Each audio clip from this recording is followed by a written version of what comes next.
So I've been playing Forza Horizon 3 for a while, and overall I think the game is extremely solid with a well fleshed out core experience. I mean, everything within the main focus of that game is something that can entertain for hours. The races and festival upgrades has enough tracks and variations to keep me racing. The PR stunts give me a reason to drive around the open world and actually do anything besides race. The vehicle tuning is something I haven't really touched on, but I can see where it can allow players to make vehicles their own and really competitive online. The vehicle customization is designed in such a way that you can pretty much make anything that you want to. And the online adventure is just really fun to play against other players and see how well you actually race. Every single one of these features serves a purpose and are built out enough that they are in themselves reasons to play the game. For example, the unlimited possibilities of the design editor is something that could probably keep people entertained forever, even for people that really don't care much about racing. However, I feel that there are three features that feel really tacked on and don't serve that much of a purpose and beg the question, is there a point where games do too much? I'm not saying Forza Horizon 3 is a bad game because of them,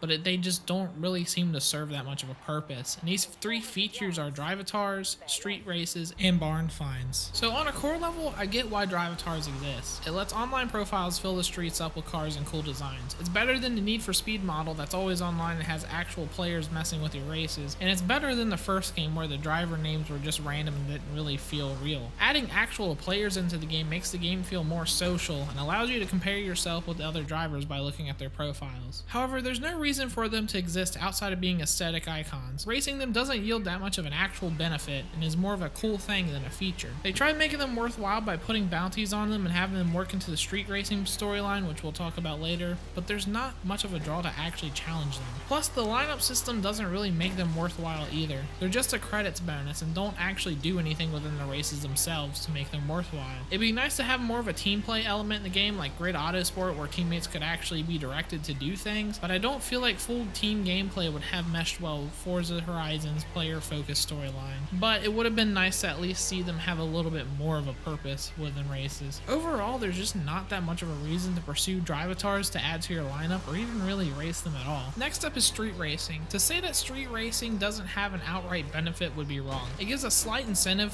for players to do head-to-head races, and it allows players to win cars in midnight battles that they might have not been able to achieve any other way. However, street races aren't enough of a variation to stand out against regular races, and they don't really fit the tone of the game. Yeah, the races are a little bit harder, have traffic, and usually take place at night, but that's not a major difference from regular races. They're advertised as more dangerous and underground, but there's no actual penalty of participating in these races. I mean, it's probably less of a penalty than jaywalking in this game's world. Plus, the addition of a game mode that doesn't win fans, centered in a game all about winning fans and upgrading your festival, just doesn't make that much sense. The only benefit of these races is winning a couple cars, but in a game that already has hundreds of purchasable cars from the start, what's the point? I wouldn't care so much about this game mode if it fit the tone of the game and had a pronounced purpose. However, it's just an extra set of races on top of hundreds of other races that give you a chance to unlock another car on top of hundreds of other purchasable cars and dozens of cars that the game gives you already for free. Basically, it's a built-in version of Need for Speed that I want as much as people actually want another Need for Speed game. So the last thing on my list is barn finds. So barn finds aren't a bad idea, they're just done really poorly in my opinion. The purpose of barn finds is to unlock rare cars that are hidden across the map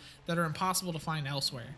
I just ragged on street races for doing basically the same thing, but if you treat barn finds as collectibles, they're better than most games' collectibles. The problem with barn finds is that they're too easy to find and the cars that you get from them are complete junk. Unless you're a car guy that just wants to look at shitty cars, it's hard to actually care about the cars you get. Constantly nagging you about the fact that there's a car hidden somewhere and showing you an obnoxious circle of where it is defeats the purpose of them being a find. There's a pop-up every time a barn find comes up. The radio talks about it, and it will ask you if you want to set a route to it. And there's a giant purple circle on your map that shows you where this barn is. So what part of this system makes it feel like these things are hidden in any way? Barn finds should be harder to find and contain cars that are actually competitive. Maybe someone will mention it on the radio every now and then, so you actually have to pay attention to know when one pops up. Maybe you could throw a small question mark in the general area on the mini map when you're driving around, which lets people without a radio know that there's a barn find somewhere and shows the same thing as the circle, but makes it actually a challenge to find these things because you have to actually drive around the world to find them. It doesn't matter if these become really hard to find because there's going to be 100 guides online showing where they are within the first week of the game coming out anyway, plus they're supposed to be hard to find. That's the point of a collectible. If barn finds had a little bit more thought put into them, the system would work a lot better. It sounds like I'm mainly just bitching, and I am. This trend of games padding their feature list has been done in gaming for a while, and it's really annoying. Luckily, Forza Horizon 3 is a solid enough of a core to make it a good game, but not every game is this lucky. Games like to parade their number of quests or randomly generated quests like they're great features to have, but what is remembered more? The Thieves Guild storyline in Skyrim, or the randomly generated fetch quest that the game allows for?